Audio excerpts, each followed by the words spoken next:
Welcome once again to our Tagalog language learning lesson. In Tagalog, inaanyayahan ko po kayong muli sa ating pag-aaral ng wikang Tagalog. How are you all? This is Miss Juanita de Guzman Gutierrez. In Tagalog, kumusta po kayong lahat? Ito po si Binibining Juanita de Guzman Gutierrez, BSCD MSCD. In English, this is Miss Juanita de Guzman Gutierrez, BSCD MSCD, speaking to you about the video.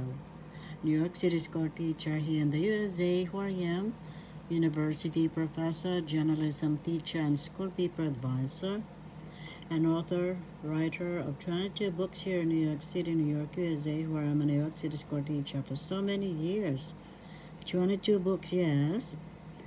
And my first book, Speak Tagalog, a Basic Primer, written by yours truly, Juanita de Guzman Gutierrez, BSED, MSCD. And on the left is a Tagalog English book I entitled Christ Like Mom and Dad. In Tagalog, Makadiyos Kristo na Tatay at Nanay, written by yours truly, Juanita de Guzman Gutierrez, BSED, MSCD. I would like to thank all my wonderful subscribers, those who like, shares, comments, and subscribe. And please subscribe if you have not already done so, and I appreciate you all deep in my heart. In Tagalog, nagpapasalamat po ako sa lahat ng aking mga taga-subaybay at taga-tangkilik.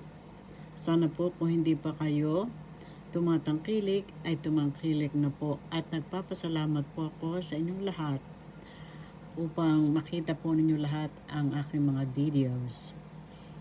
For those of you in English, please, I would like to thank all my wonderful subscribers, those who like, shares, comments, and subscribe. And please subscribe if you have not already done so that you will be updated in all my videos, and I appreciate you all deep in my heart.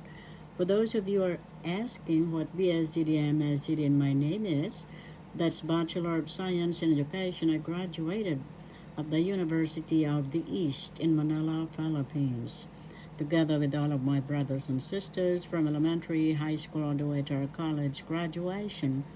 Thanks be to God and to my beloved parents. And MSCD, Master of Science in Education, I graduated at Fordham University here in Manhattan, New York City, New York, USA, where I'm a New York City school teacher for so many years. And all my 22 books you'll find worldwide at Amazon. OutskirtsPress.com is my Speak Tagalog, my first book among my 22 books. Amazon and all bookstores near you. And at my two websites, Juanita Gutierrez, BSCDMSCD.com. My second website is juanitagutierrez.com. In Tagalog, inaanyayahan ko po kayong bumisita. At lahat ng aking mga aklat ay nasa Amazon, sa buong daigdig, sa OutskirtsPress.com. Ito pong Speak Tagalog. Nakauna-unahan ko pong aklat na naisulat. At sa Exlibris, at dito po sa aking dalawang website, Juanita Gutierrez, BSEDMSCD.com, at ang ikalawa po, juanitagutierrez.com. Maybe you are noticing a small board. ABC, Miss Gutierrez is a special teacher. This is a gift from my students here in New York City, New York, USA, where I'm a New York City school teacher for so many years, and my student is a Filipina American. She is our valedictorian, and I received a lot of gifts from my students. I love them all. Isn't that wonderful? In Tagalog, ito pong maliit na pisara na nakikita po ninyo ay regalo po sa akin ng aking estudyante dito po sa New York City Public Schools, na siya po ay aming valedictorian at Pilipina po siya, pinanganak sa New York City. And let's continue with our lesson today. And we are going to start with panitikan. Panitikan. In English, literature. Panitikan. First syllable pa, second syllable ni, third syllable ti, fourth syllable kan. Panitikan. So the accent is in the first syllable. Panitikan in English literature. And there are two kinds of literature. There are two kinds of literature. In Tagalog, may dalawang uri ng panitikan. Una, patula. Patula. In English, poetry. Poetry.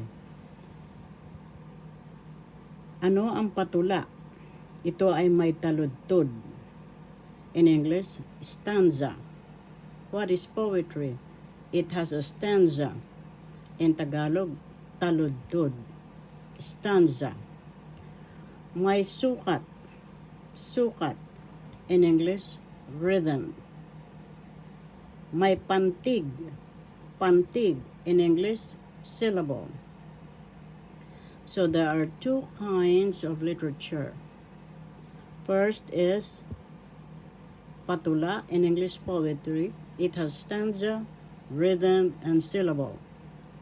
In Tagalog, patula, may taludtod, stanza, patula, poetry, may taludtod, in English stanza, may sukat, in English rhythm, may pantig, in English syllable. The second kind of literature, ang ikalawang uri, dalawang uri ng panitikan ay tuluyan. Tuluyan. Tuluyan. In English, prose. Ano ang tuluyan? What is prose? Kwento. Ito ay mga kwento. In English, stories. Alamat. Alamat. Alamat.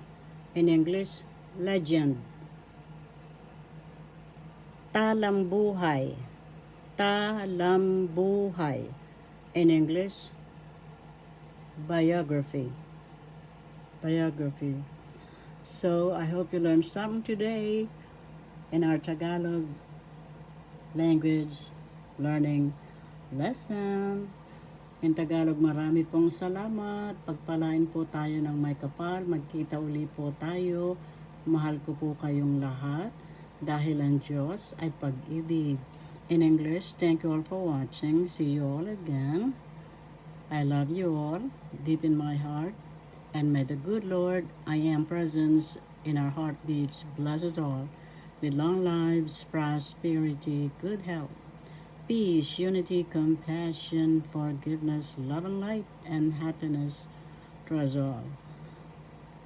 Thank you all for watching. See you all again. Blessings of Christ, love and light to us all.